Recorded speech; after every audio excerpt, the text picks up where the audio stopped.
Matt, today we're going to talk about what we call the alter ego strategy. This could also be known as maybe the fake persona strategy. And basically, it's a suppression strategy that you're using. Can you give us kind of an overview of like what's the alter ego strategy? What is it? Yeah, so instead of writing about the real person, we write about someone fictional who shares their name. Now we can choose whatever profession we want, but I typically like to do someone like a marketing entrepreneur who loves to do blogs and interviews and press releases. Someone that explains why they're so content focused online. So it makes sense rather than like, some boring old CPA accountant who wouldn't really make much sense. So Okay. ultimately we could pick whoever we want, but that's kind of our go-to. And yeah, so we write about a fictional person and put their information on high-ranking domain authority sites.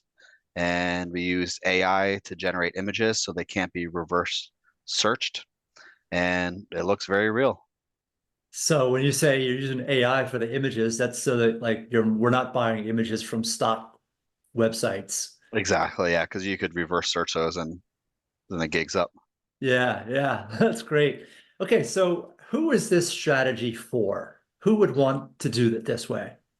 About half of our clients pick this route. It's good for people who are not business owners or C-level executives, someone who's just an employee, normal Joe, um, maybe someone who's retired, a college kid, a stay-at-home mom or stay-at-home dad, someone where it wouldn't really make much sense about them doing interviews about their career. If you're an employee at a large corporation, not doing anything special, it doesn't really make much sense to have a whole news story written about you. Right. And so is it also safe to say that this is good? There are some people who don't want to be online. Yeah, yeah, we actually too. It's a good point. We have some people that would be a good fit for real them. Maybe they own a small business, but they just don't want to be more information online. They want to stay incognito, be low online presence. But the problem is you need to write information about that keyword, their name. So no matter what, you have to have something out there. And if you don't have anything out there, then the negative is out there.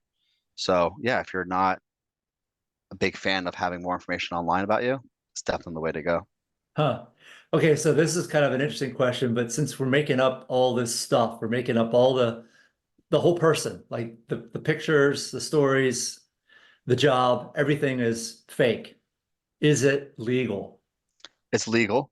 I'm sure one or two sites might have it in their fine print. It's against their uh, policy, but whatever. It's not like they're gonna sue us.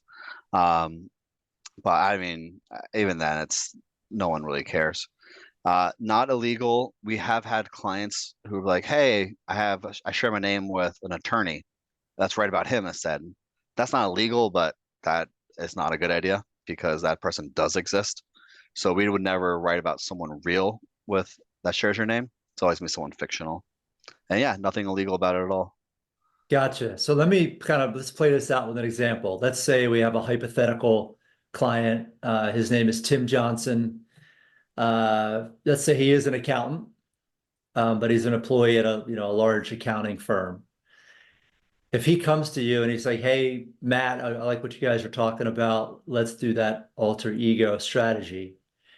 Would you say that is it going to work better or worse if we use like the real Tim Johnson with his real social media and his real background, or is it going to work better to make up this hypothetical, marketing guru, Tim Johnson? There's pros What? and cons.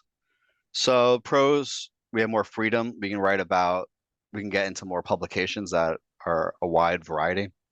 If the person is um, a janitor, we can't get them into .com magazine, for example. So it gives us more freedom with a fictional. However, no one's actually searching for this fictional person.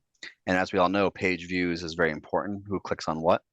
And because this person doesn't exist, they're not actually getting a search. But if Tim Johnson, the accountant, is real and writing about him, his friends, colleagues, dates, they're going to click on it. that'll be real traffic. So we can always counterbalance that with click teams for the fictional person, and usually you have to. But yeah, pros and cons. So I guess when a new client comes to you, do you sort of present this as an option to them, or are they like, hey, I don't want to be online, I want to do this? How does it Yeah, flesh I out? always present both options and it's their choice. And then once the decision is made, like we're either going down the road of the real Tim Johnson or the fake Tim Johnson, you got to stay on that road, right? Not necessarily. You can change it up. It's Huh. I think the writers get a little pissy. They got to relearn the person, but it's not a big deal. Yeah, Oh, so people switched on us and we're okay with it. are you saying that you might create two alter egos for Tim Johnson? One is a marketing VP and the other is maybe a chef? Yeah, we've done that before, but sometimes we'll write about a fictional person and then the client sides, they want to reel them. They're like, oh wow, I love these articles. I want this to be about me, be about me now. So we'll switch gears.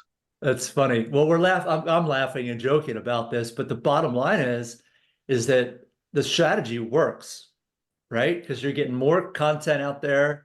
It confuses Google's algorithm, and ultimately it helps to push down the negative stuff about the real Tim Johnson, right? Exactly. And then the client's happy doing fictional too, because they don't have to keep signing off on content and reading it. And it's fictional. So it doesn't matter if the guy went to Harvard in 1992 or 1993. It's like, oh, you don't have to read it's not that big deal.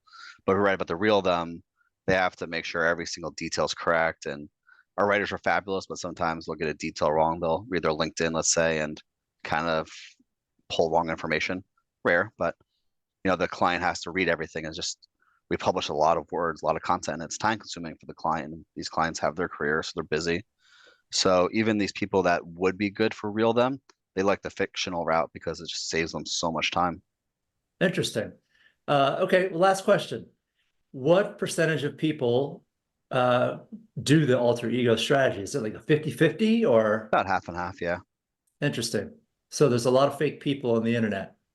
There are.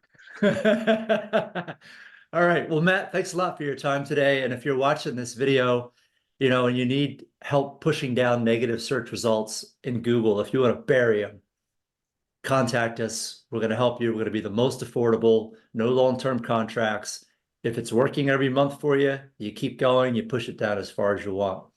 Yeah, So month to month base, no commitment, and the first month has 100% money back guarantee if you're unhappy for literally any reason at all. So zero risk, give us a try. that's great. And if you want to read about your fictional self online, we're the guys to come to. Yes, Mike. Thank you so much. All right. Thanks, Matt.